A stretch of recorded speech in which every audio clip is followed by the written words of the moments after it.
Hi Kuya Zeus, try nyo naman po yung magagawa ka ng iced coffee sa 7-Eleven. Please po, nakafollow na po ako. Pwede. Ito yung sinend sa akin ng partner ko na pwede kong gayahin, so kudos nga sa nag-post nito. Ito yung mga kailangan kong bilhin. Kailangan ko ng ice cup, outside na gatas, medium roast na Nescafe, and ano to? Caramel syrup. Tapos ito nga yung mabubuo ko. So sige, bili tayo. Wait lang. Potek, maulan pala. Hindi ako nakapagdala ng payong. Saan pa mahahanap yung mga ingredients nun? Wait na lang. Dito ba? Parang wala eh. Ano ba to? Hindi. Okay, nahanap na natin yung Nescafe Gold.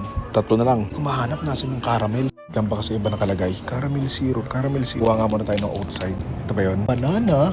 Ito pa nakatikim niya na. Excuse me, ma'am. May caramel syrup pa po kayo. Counter ko. Thank you. Ganun may nakabukas na. Tayo sa kabila.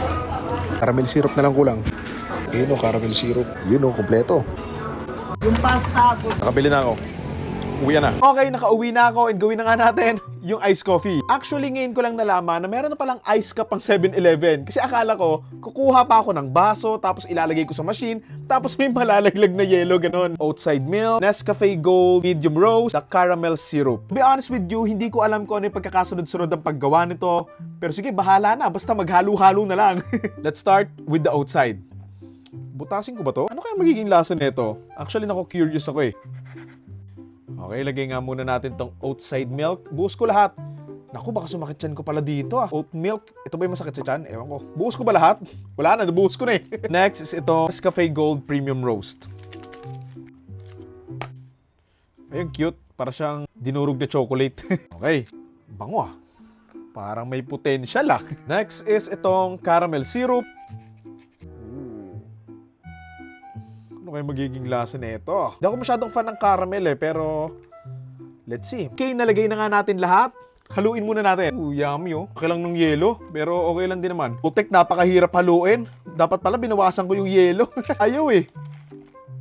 Anyway, tikman na rin natin to. Ganito lang. Dami oh, dami yelo. Okay, let's go. Tikman na nga natin tong iced coffee na ginawa ko sa 7-Eleven. I'm more of a chocolate guy more than coffee guy, pero tikman natin.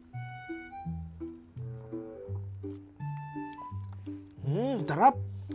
Hindi ako kumakain masyado ng caramel na flavored anything, pero masarap. Balance lang between the caramel and the coffee, and okay lang yung lasa niya. Masyado lang talaga maraming yelo eh. Ubuo pa yung yelo. Kaya magdurog-durog eh, no? Isang buo. Taste-wise, masarap siya. I could drink like once a day ng mga ganito. Maganda pa doon, sakto lang yung gatas na maliit, yung ganito. Sakto lang yung gatas, nakasyang-kasya lang siya dito. Hindi siya apaw. Kasi talaga yung yelo, naiinis ako. Buo-buo. Sana eh, oh.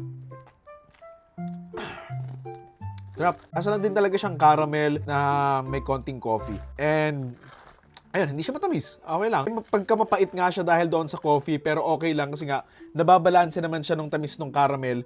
And it's okay for me. Maganda tong na-recommend, natapon pa yung isang yelo. Ganda tong na-recommend and ayun, baka gumawa ako ulit nito sa future.